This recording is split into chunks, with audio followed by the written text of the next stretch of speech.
Bien, una vez más, muy bienvenidos para todos. Nos alegramos ver a todos los hermanos y en especial a aquellos que nos visitan en esta noche.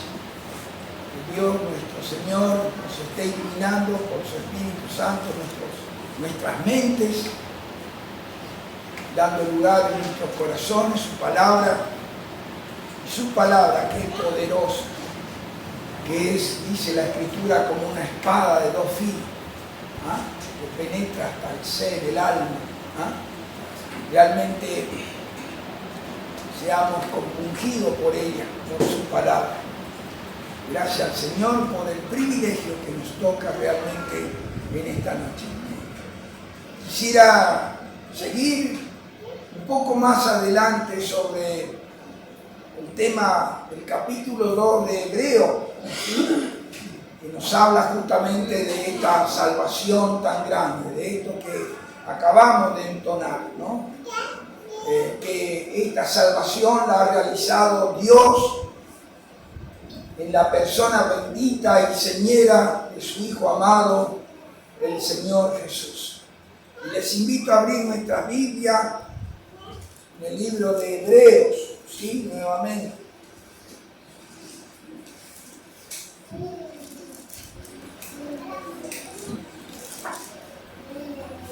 Hebreos, el capítulo 2.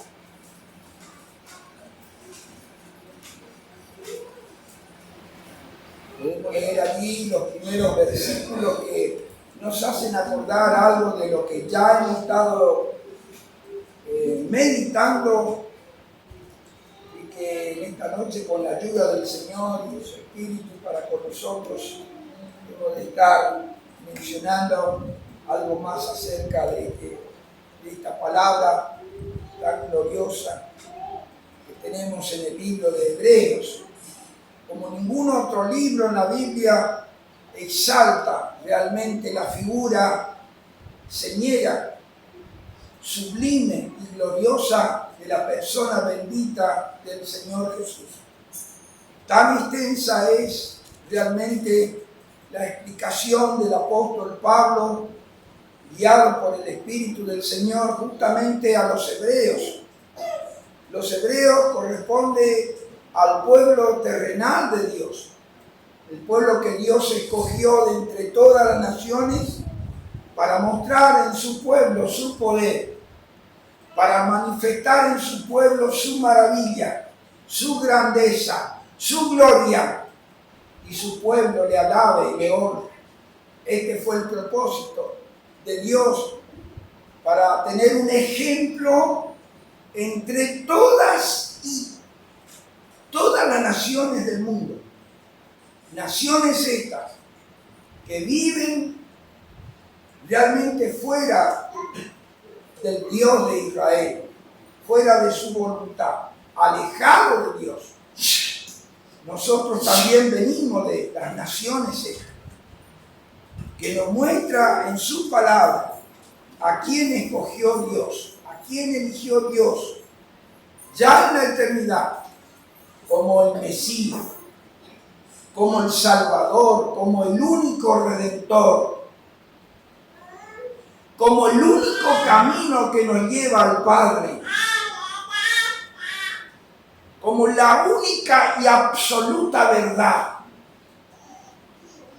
No hay más verdad que Él mismo.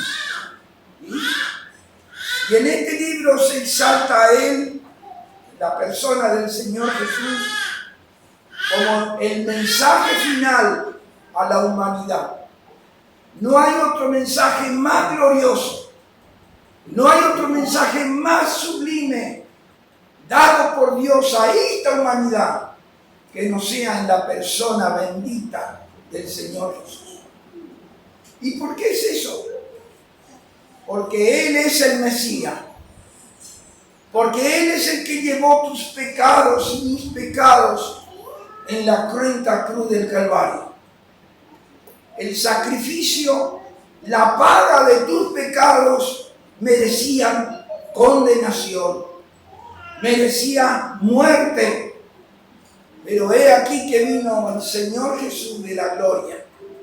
Nació en este mundo de una virgen, vivió una vida santa, impecable. Eso significa que nunca pecó, que no podía pecar a pesar de la tentación, porque era el que había venido de Dios mismo. Mire, y a pesar de haber vivido una vida santa, sin pecado, no fue suficiente para salvarnos. Era necesario que el Cordero de Dios, tal como lo proclamara Juan el Bautista, tomara el lugar de la cruz, el lugar de sacrificio, el lugar de inmolación, allí en la cruz del Calvario. Allí Él entregó su vida inmaculada por ti y por mí. Allí Él pagó el precio de tus pecados y mis pecados para que tú seas librado de la condenación eterna, para que seas librado del infierno. Nuestros pecados nos condenan al infierno. Pero el Señor Jesús cambió nuestro destino, cambió nuestro rumbo para que tuvieras salvación. Eso es lo que quiere decir salvación. Y en esta noche vamos a volver a mirar otra vez algo más de la profundidad que tiene este libro tan precioso. El libro de Hebreos, capítulo 2, allí tenemos una exhortación, un llamado de atención, una advertencia a estos hebreos que en principio habían creído en el Señor Jesús. Y luego después, con las presiones, las persecuciones y tantas otras cosas más, algunos de ellos estaban en peligro de abandonar la fe, de volver al judaísmo otra vez, de guardar otra vez la ley que los esclavizaba. Miren, y entonces el apóstol le hace un llamado de atención. De la misma manera hoy están los que profesan ser cristianos, profesan haber creído en Cristo, pero no han tenido una raíz profunda en su ser. No se han convertido realmente de corazón y están vacilando, están dudando en el cristianismo. Están allí en medio de los grupos cristianos, pero no se han convertido realmente. Muchos de ellos en estas iglesias grandes están, escuchen bien esta palabra, convencidos, pero no convertidos. Hay una gran diferencia en estar convencidos y no convertidos.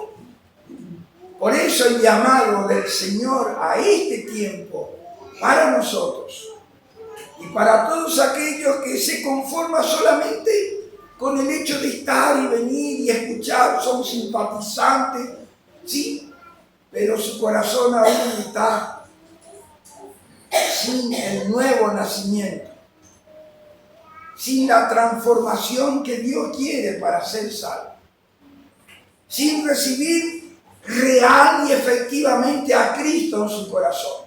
Miren, sin haberse arrepentido de sus pecados y haber creído en Cristo de todo corazón, para que Dios more en su ser, para que Dios transforme su vida y pueda ser hijo de Dios. Y cuando el Señor venga, seguirá con los suyos, con su iglesia, con su pueblo. Mire, eso es. Leamos desde el verso 1 de este capítulo 2 de Hebreos al versículo 4. ¿Sí? Igual, de todas maneras, no vamos a poder desarrollar todo porque la palabra de Dios es muy profunda, realmente. Dice así: por tanto, es necesario que con más diligencia atendamos a las cosas que hemos oído, no sea que nos deslicemos. Verso 2. Porque si la palabra dicha por medio de los ángeles fue firme, y toda transgresión y desobediencia recibió justa retribución. Mire esta pregunta tan importante, que es el meollo, es el centro de la advertencia del apóstol a los hebreos que estaban dudando, que estaban vacilando. Y dice así: ¿cómo escaparemos nosotros si descuidamos una salvación tan grande, la cual, habiendo sido anunciada primeramente por el Señor, nos fue confirmada por los que oyeron, testificando Dios juntamente con ellos, con señales y prodigios y diversos milagros y repartimiento del Espíritu Santo según su voluntad? Que Dios bendiga esta primera lectura de la palabra del Señor. ¿Sí? La pregunta aquí, tan fundamental, hay preguntas en las Escrituras que abren una llave tan especial, tan singular en las Escrituras, porque si no se hace esa pregunta, tampoco sabríamos la respuesta. Miren, ¿se acuerda de esa pregunta que le hicieron al Señor Jesús? Creo que fue Felipe, cuando dijo, al Señor le dijo eso, ¿no? Señor, muéstranos el camino, muéstranos al Padre y nos basta. Jesús le responde: tanto tiempo he estado con vosotros y aún no me has conocido, Felipe. El que me ha visto a mí, ha visto al Padre. ¿Cómo dices tú? Muéstranos al Padre. Miren, la otra pregunta: ¿cómo podemos seguir? ¿De qué manera? ¿De qué forma? El Señor responde: yo soy el camino y la verdad y la vida. Nadie viene al Padre, es decir, nadie irá a Dios el Padre, sino por mí. Eso significa que ninguna persona, ningún ser religioso podrá ir a Dios el Padre, podrá entrar en los cielos sin el Señor Jesús. Él es el camino, Él es la verdad, el camino para seguir. La verdad y la vida. Miren, no hay otro, no hay santo, no hay santa, no hay ángeles, arcángeles o querubines que nos puedan llevar al cielo. Solo la persona del Señor Jesús. ¿Por qué es eso? Porque Él es el que murió por ti y murió por mí. Él es el que entregó su vida por ti y entregó por mí. Miren. Y ante la grandeza realmente de su persona, la grandeza de esa salvación que Él la realizó una vez y para siempre en la cruz del Calvario, la pregunta es: ¿cómo escaparemos? ¿Hay otra forma de escapar?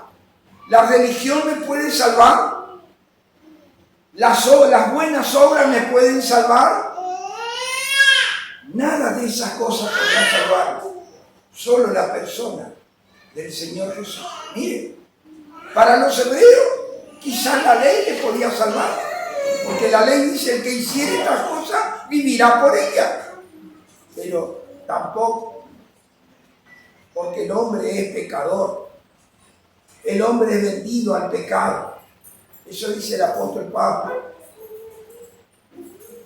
Así que no hay manera. Por las buenas obras, ¿qué dice el apóstol Pablo ahí en Efesios? La hemos leído el sábado pasado. Por gracia sois salvos, por medio de la fe. Y esto no de vosotros, es un don de Dios. No por obra, no por las buenas obras. ¿Ah? Eso es lo que quiere decir. No por obras, para que nadie se gloríe. Otras buenas obras que podamos hacer. Alguna de justicia.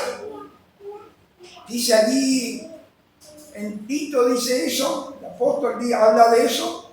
Nos salvó no por obra de justicia que nosotros hubiéramos hecho, sino por su misericordia, por el lavamiento de la regeneración de su Espíritu Santo. Mire, nos salvó no por obra de justicia. Hay quienes hacen obra de justicia, obra de caridad. ¿Para qué?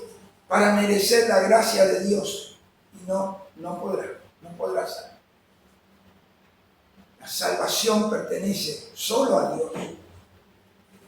Y el que le realizó la salvación es la persona del Señor Jesús. La palabra salvación quiere decir librarse, salvarse naturalmente, escapar. Eso quiere decir. Eso incluye la salvación. ¿Cómo escaparemos si descuidamos? ¿Cómo nos vamos a salvar del juicio de Dios si no la tomamos en serio? Si no la aplicamos a nuestra alma. Si no le damos valor a esta salvación. Dar valor a la salvación es dar valor a Cristo, porque el Salvador es Cristo. Él es el Salvador. Él es el que murió. Él es el que obró la salvación. ¿No?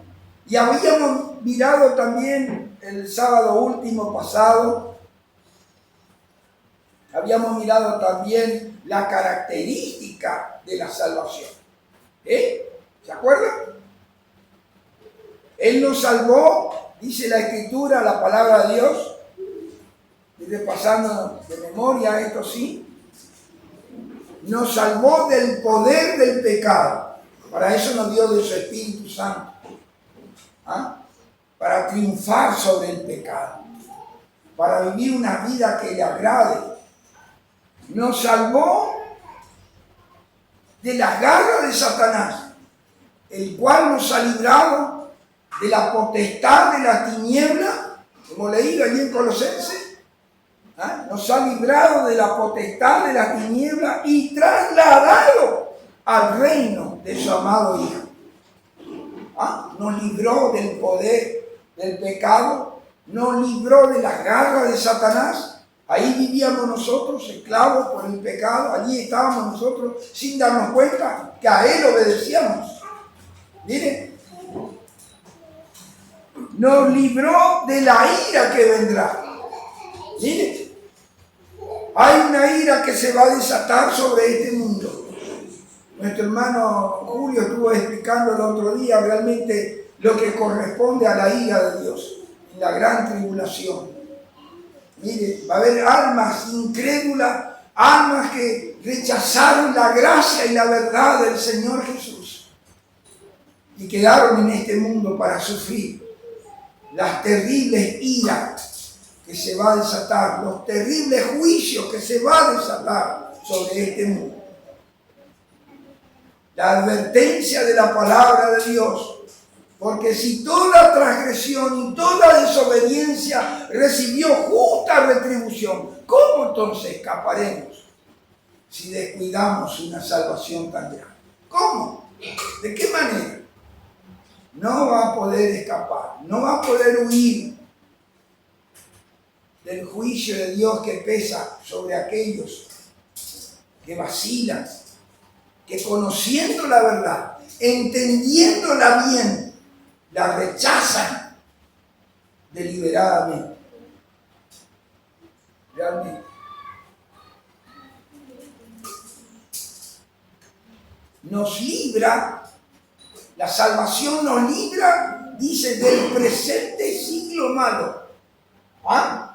Quiere decir que por el hecho de ser hechos hijos de Dios, por el hecho de vivir una vida en comunión con Dios, de acuerdo a su palabra, ¿de cuántas cosas nos libramos? ¿De cuántas cosas nos salvamos de este mundo? Mire, librarnos del presente siglo malo. Eso significa obediencia, vivir una vida de obediencia, una vida de comunión íntima con Dios. Dios libra a los suyos que andan realmente en obediencia a su palabra. A su palabra. Mire cuántas cosas. Esas son las características de la salvación. Pero esta expresión aquí, ¿cómo escaparemos si descuidamos una salvación tan grande?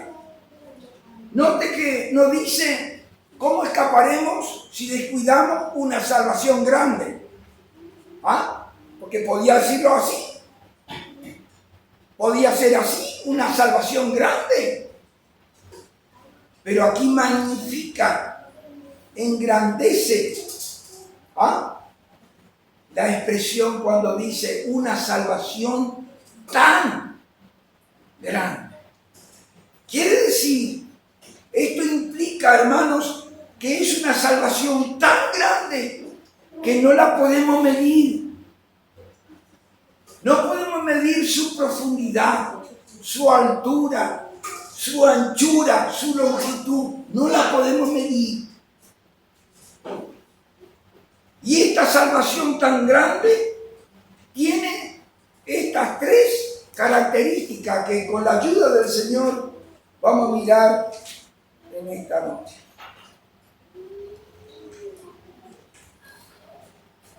Una salvación tan grande.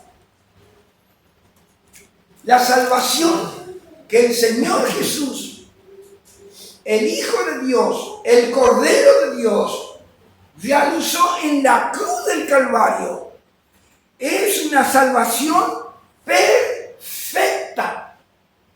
¿Qué quiere decir perfecta? ¿Ah? Que no hay que agregar nada. ¿Ah? No hay nada que agregar, está perfecto. Cuando decimos que alguien, por ejemplo, nos hace un trabajo y decimos, después de mirarlo, después de examinarlo, sí, ese trabajo está perfecto. No hay que agregarle más a ese trabajo porque está completo. Eso quiere decir. Bueno, la salvación que el Señor hizo para ti, hizo para mí, e hizo para la humanidad entera, es una salvación perfecta. ¿Ah? Qué característica, ¿no? Pero para poder certificar, para poder valorar, para poder acreditar, es necesario la palabra de Dios. Ella tiene que decirnos que es así. ¿Sí? Dios es el que tiene que declarar esto, que la salvación es perfecta. ¿Sí? Así que vamos a mirar un poco. Hebreos 9:9. Miren. Hebreos capítulo 9.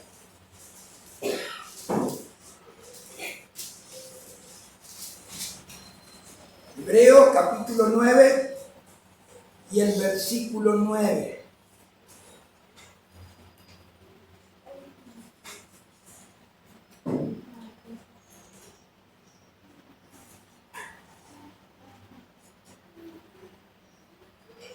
dice así, hablando de los sacrificios antiguos testamentarios, ¿sí?, que se hacían con los animalitos, que se hacían las ofrendas por el pecado, ¿sí?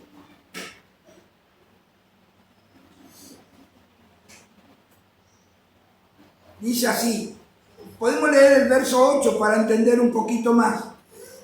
Dando a entender el Espíritu Santo, dando al Espíritu Santo a entender con esto que aún no se había manifestado el camino al lugar santísimo, entre tanto que la primera parte del tabernáculo estuviese en pie, lo cual es símbolo para el tiempo presente, según el cual se presentan, mire, ofrendas y sacrificios que no pueden hacer que perfectos en cuanto a la conciencia al que practica ese culto, ya que consiste solo en comida, en bebida y en diversas abluciones y ordenanzas acerca de la carne impuesta hasta el tiempo de retomar la cosa.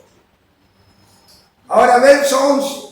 Mire lo que dice, cómo declara el apóstol, el escritor del libro a los Hebreos, dice: pero estando ya presente Cristo, sumo sacerdote de los bienes venideros, por el más amplio y más perfecto tabernáculo, no de hecho de mano, es decir, no de esta creación, y no por sangre, ¿ve? Acá viene la sangre de los machos cabríos, ni de las becerras, sino por su propia sangre, entró una vez para siempre en el lugar santísimo, habiendo obtenido eterna redención.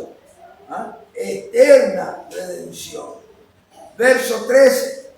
Porque si la sangre de los toros y de los machos cabríos y de las cenizas y de las becerras rociadas a lo inmundo santifican para la purificación de la carne, y ahora viene una pregunta muy importante que en sí mismo lleva una contestación tácita y dice así: ¿cuánto más la sangre de Cristo, el cual mediante el Espíritu eterno se ofreció a sí mismo sin mancha a Dios, limpiará vuestras conciencias de obras muertas para que sirváis al Dios vivo?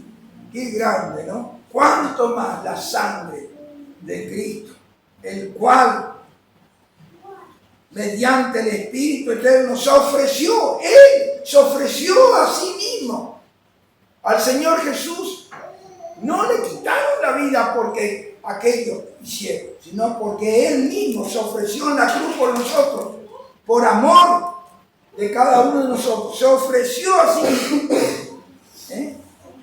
Se ofreció a sí mismo, ¿de qué manera? Sin mancha a Dios, sin pecado, inmaculado ser. Inmaculado ser. Mire, de otra manera no podría valer. Un pecador no puede nunca salvar a otro pecador delante de Dios. Tenía que ser un santo. Como dice allí, en Daniel dice, el santo de los santos. No hay otro más santo que él. Mire. ¿Ah? Se ofreció a sí mismo sin mancha. ¿A quién se ofreció? ¡A Dios! ¿Y cuál es el efecto? ¿Qué es lo que produce su sacrificio allí en la cruz? Limpiará vuestra conciencia de obras muertas. Obras muertas, obras que no tienen valor, obras que no pueden cambiar nuestra naturaleza adámica, obras que no nos pueden hacer aceptos delante de Dios.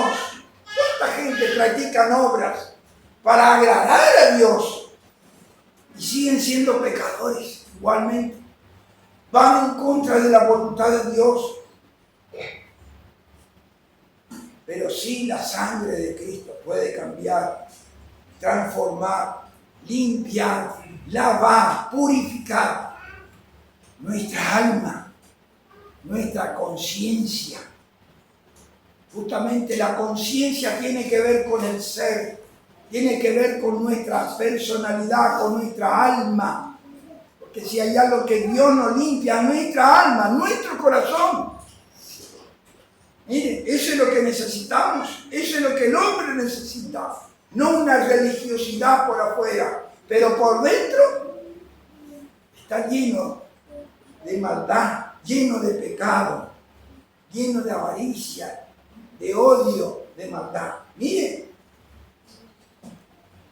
limpiará vuestra conciencia de obra muerta para que sirváis a quién, a dioses muertos, dioses que no caminan, que no andan, así es, a un Dios verdadero, a un Dios vivo, verdadero, creador de los cielos y de la tierra y de todo lo que hay. A ese Dios, a quien adoramos. Perfecto. Capítulo 10, versículo 14 de este mismo libro. Sigamos con lo perfecto, una salvación perfecta. 10, 14.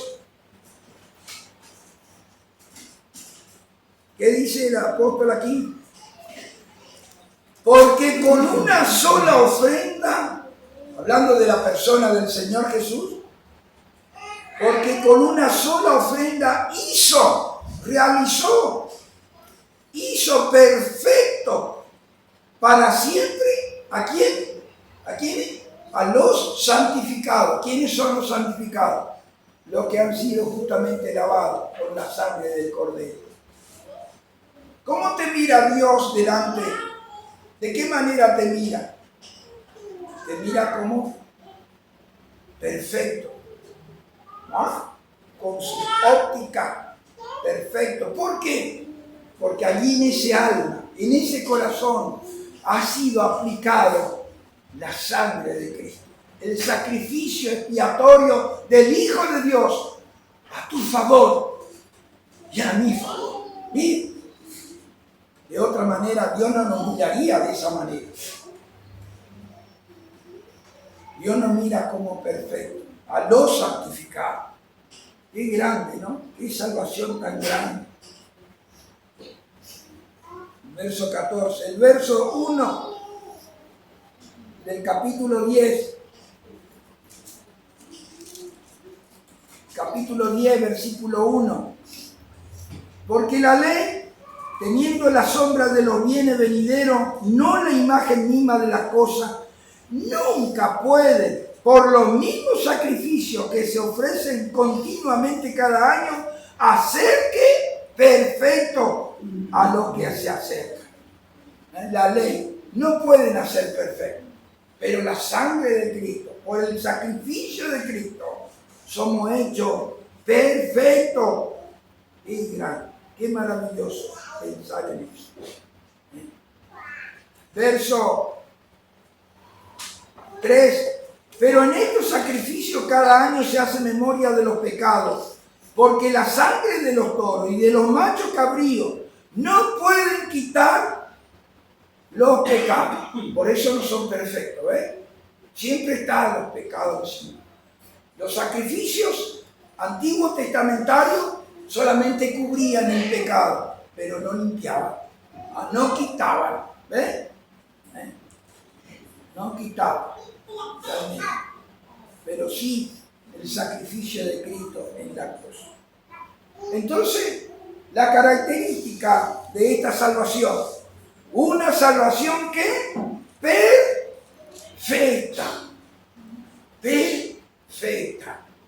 ¡Qué gracia! ¡Qué maravilla! ¡Qué grande! Una salvación perfecta. ¿Quién la hizo eso? ¿Un santo? ¿Una santa? ¿Un ángel? ¿Quién la hizo? ¿El Señor? El Señor Jesús, el Cordero de Dios, en la cruz del Calvario. Otra característica de esta salvación tan grande, una salvación completa. Algo de esto ya hemos hablado, ¿sí? una salvación completa. ¿Qué quiere decir completa? Que no hay que agregar nada. No hay que agregar sacrilegio, no hay que agregar penitencia, no hay que agregar obras, nada. Todo es de pura gracia, de pura misericordia, de puro amor de Dios. Pero se le entrega gratuitamente al pecador creyente en Cristo Jesús. No creyente en otra cosa. Porque si cree en otra cosa, no cree en Cristo Jesús. Creyente, su fe en Cristo Jesús, nada más. No en otro. No en sus obras, no en sus méritos, no en su religión, nada. Solo en Cristo. ¿Ah? Solo en Él. Veamos Colosenses capítulo 2, versículo 10. Nuestro tiempo se va. Colosenses capítulo 2.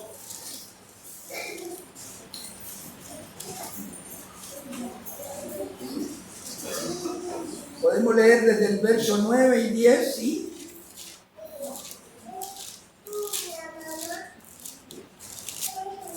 Versículo 9. Porque en Él, encontraron todo, ¿no? Importante que todo se encuentre, ¿sí? Porque en Él habita corporalmente toda la plenitud de la deidad. Y vosotros, hablando a los creyentes, y vosotros estáis completos en Él, que es la cabeza de todo principado y potestad. Qué hermoso. ¿Ah? Porque en Él, el pronombre en Él quiere decir en Cristo. En Cristo habita corporalmente, en su cuerpo de carne, toda ¿qué? La plenitud de la deidad. Mire qué grande.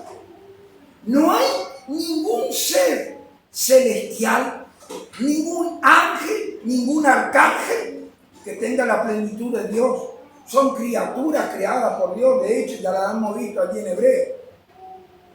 ¿Ah? ¿Sí? Solamente en Cristo. Y cuando nos habla que en Él habita toda la plenitud de la deidad, es decir, de la naturaleza de Dios, todo lo que Dios es, todo lo que Dios expresa en su ser más íntimo.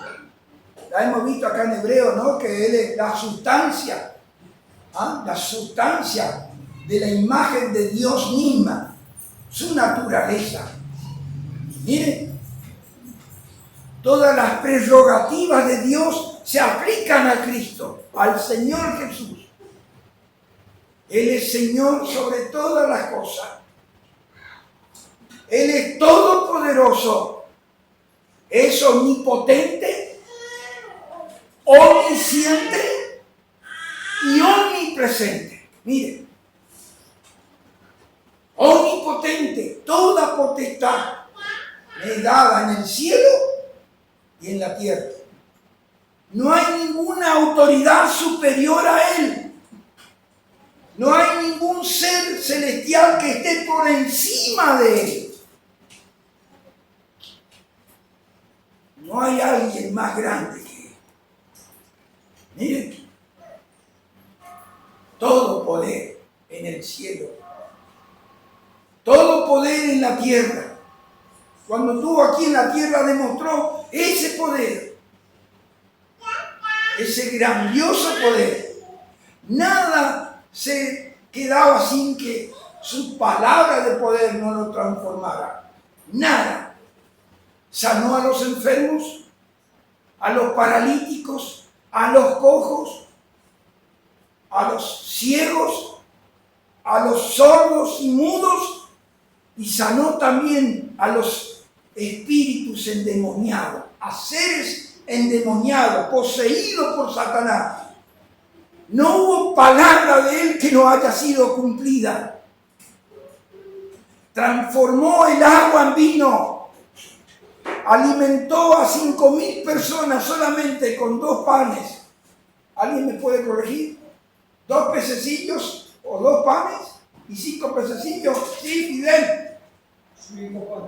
5 panes y 2 pececillos. Mire, a 5.000 personas.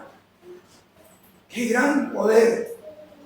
Cambió el mar en una tormenta, que los discípulos clamaron, oraron al Señor: Señor, Señor, sálvanos porque perecemos. Él estaba durmiendo en la popa de aquella barca. Cuando se levantó, dice que reprendió al mar y al viento y se hizo grande bonanza. Y los discípulos se admiraron y dijeron: ¿quién es este que también el viento y el mar le obedecen? ¿Quién es? Es el Señor de señores, el Todopoderoso. Resucitó a los muertos, dio vida a aquel que hacía ya 4 días que estaba sepultado. Conocemos su historia, llamado Lázaro, y lo resucitó. ¿Sí? Miren, nada quedó sin que él no lo haya podido hacer.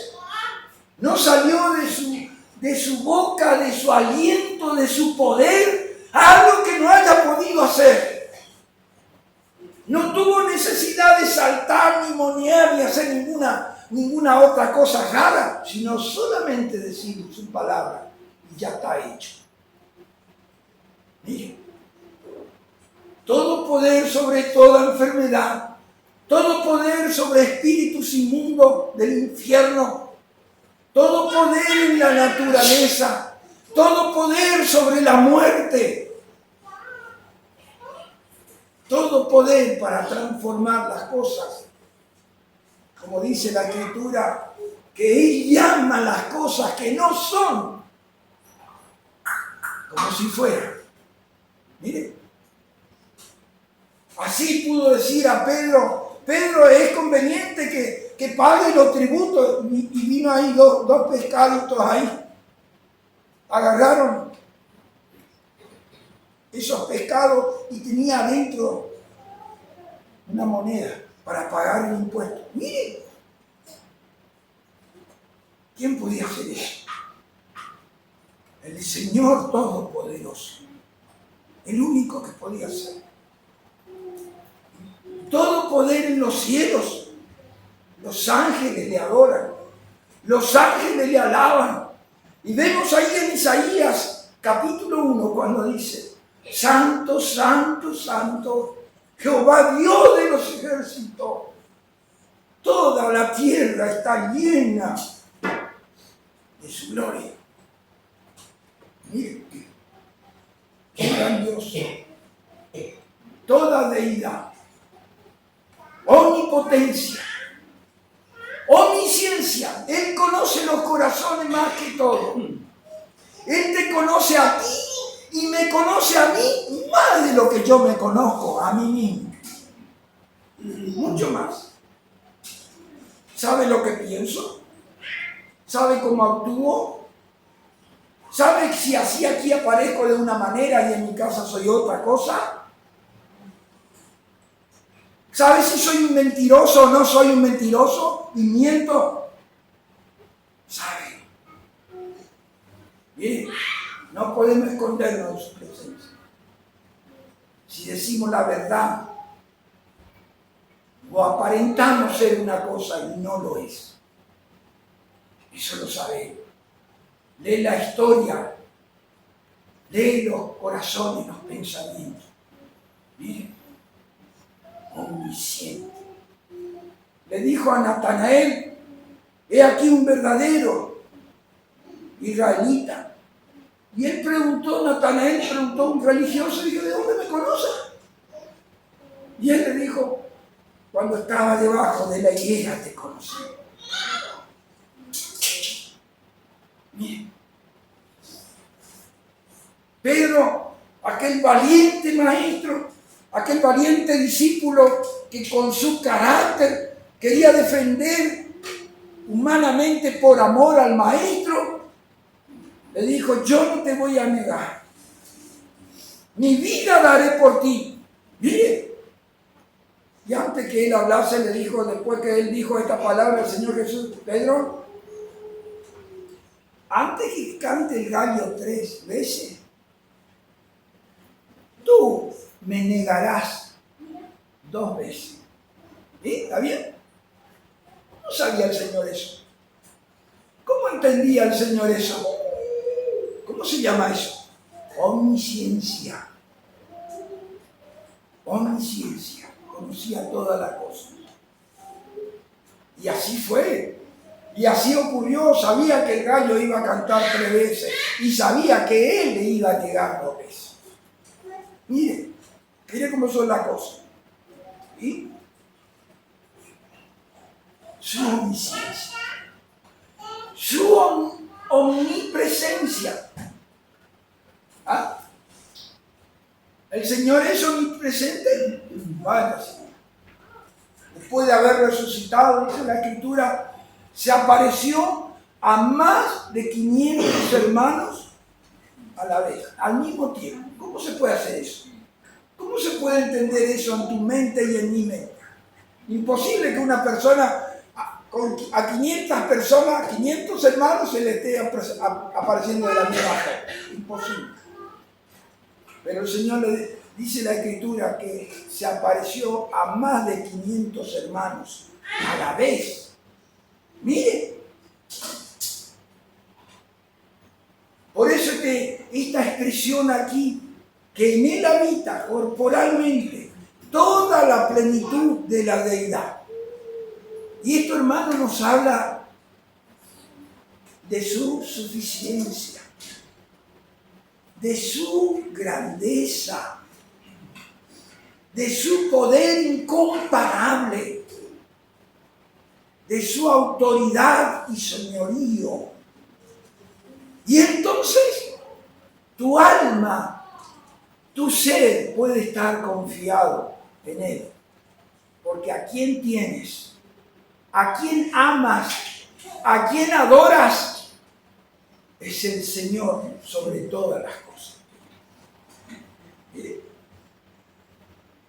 Por eso, la segunda parte de este versículo que dice, el versículo que hemos acabado de leer, sí, en el verso 10 dice: y vosotros estáis, ¿qué? Completos en Él. ¿Qué quiere decir eso? Que no nos falta nada. No nos falta nada. Y se cumplen las palabras proféticas del rey David cuando dijo: Jehová es mi pastor, nada me faltará. ¿Podemos confiar en Él en este tiempo? Claro que sí. Si Él es mi pastor, es el que me pastorea, es el que me lleva por aguas realmente fragantes, aguas frescas para el alma, pastos delicados, como es su palabra, para alimentarme de ella. ¿Sí?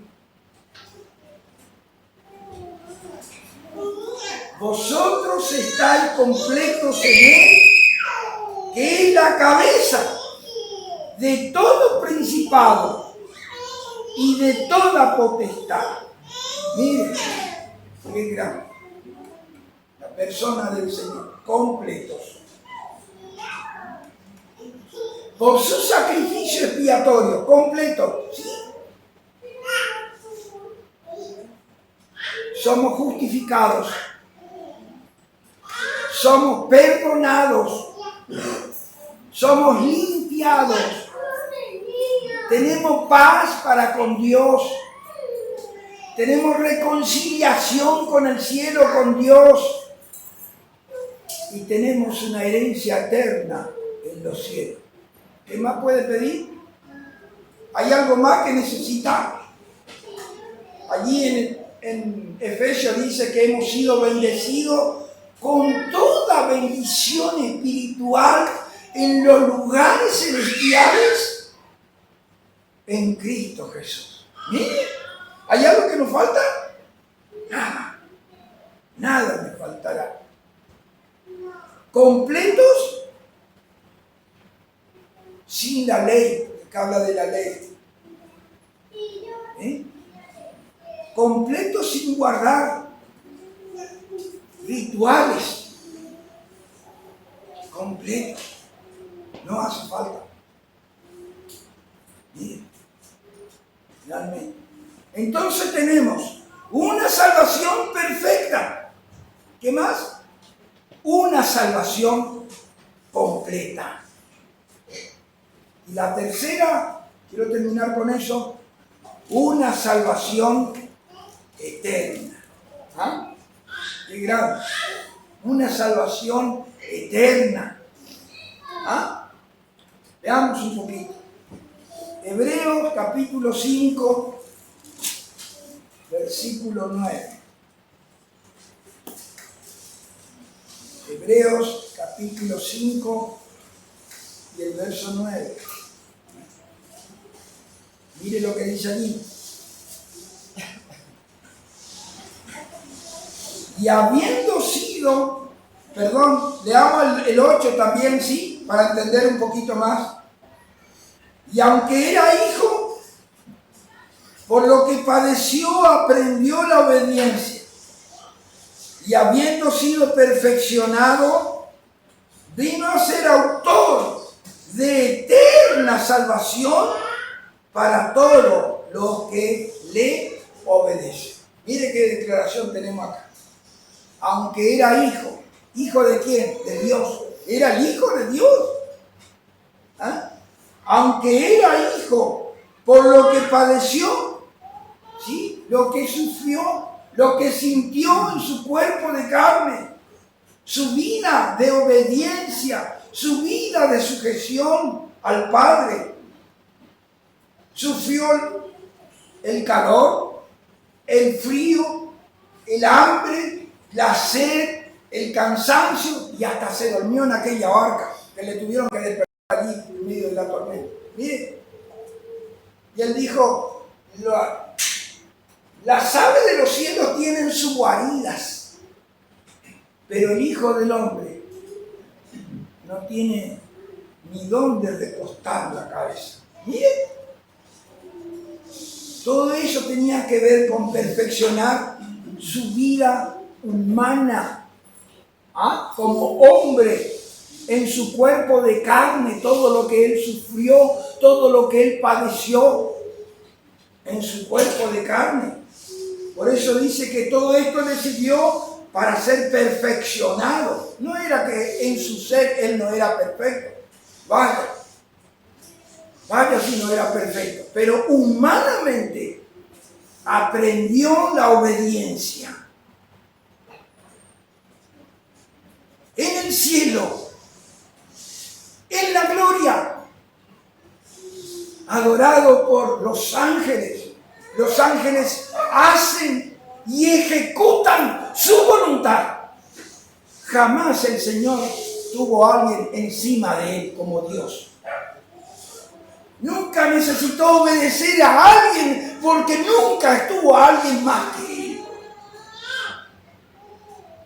Pero aquí en la tierra, en su humanidad, llevando este cuerpo de carne y como hijo, fue obediente hasta la muerte y muerte de cruz. Miren, por eso este versículo dice, en este versículo que acabamos de leer, verso 9, ¿sí?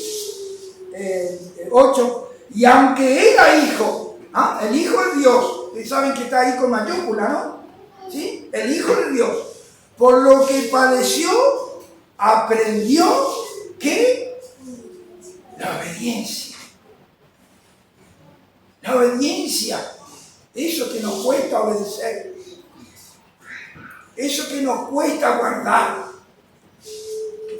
Él pasó por lo mismo. Mire, verso 9. Y habiendo sido perfeccionado, ¿en qué? En sujeción, en obediencia absoluta al Padre. ¿Ah? Y habiendo sido perfeccionado en su cuerpo, de que estamos hablando dentro del nivel humano, ¿sí? ¿Sí? De esa manera, y habiendo sido perfeccionado, vino a ser autor de eterna salvación para los que le obedecen. ¿Ah? Sí. Mediante eso, hasta tomar la cruz, una vida santa, sin pecado, sin mancha, obedeciendo en todo al Padre. No hablaba por su propia cuenta. No hacía nada, ninguna obra por su propia cuenta. Las obras que él lo hacía por el mandato, la voluntad del Padre. Mire, qué tremendo. Qué ejemplo de sumisión el siervo de Jehová al servicio de la gloria de Dios y de nosotros, porque si él hubiera fracasado, no habría salvación para nosotros. Mire, es tremendo la consecuencia. Vino a ser autor de eterna salvación. ¿Para quiénes? Para los que le obedecen. ¿Qué significa obedecer? Aceptar, recibir, aplicar al alma, al ser, su palabra. Creer en Él como tu Salvador, creer en Él como tu Redentor, creer en Él, el que murió por ti en la cruz. Eso es obediencia. Hemos leído allí en Juan 3, creo que 36, el que cree en el Hijo tiene vida eterna, pero el que desobedece al Hijo no verá la vida, sino que la ira de Dios está sobre él. Miren, eso es lo que advierte Hebreo, ¿no? Si toda la desobediencia en cuanto al pueblo de Israel tuvo su justo castigo, ¿cree que va a quedar sin castigo? El que no toma su palabra, el que no recibe a Cristo como su Salvador, el que la desobedece, entendiendo, conociendo, no puede nunca. Y por último, Juan 10:28, las palabras mismas del Señor Jesús. Juan 10:28, mire lo que dice aquí.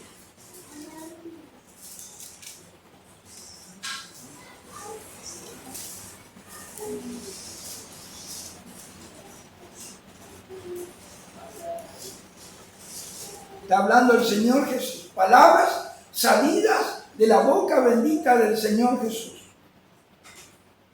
Y yo le doy vida eterna, y no perecerán jamás, ni nadie las arrebatará de mi mano.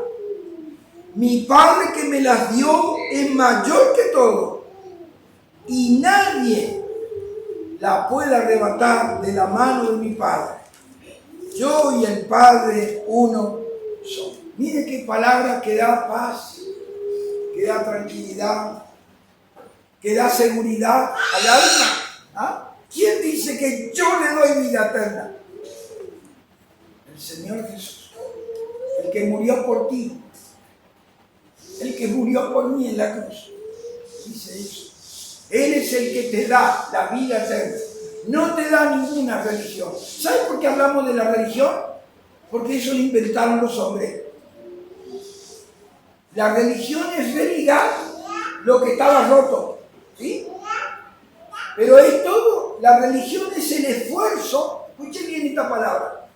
La característica de la religión es el esfuerzo del hombre, de la voluntad del hombre para llegar al cielo, para llegar a Dios.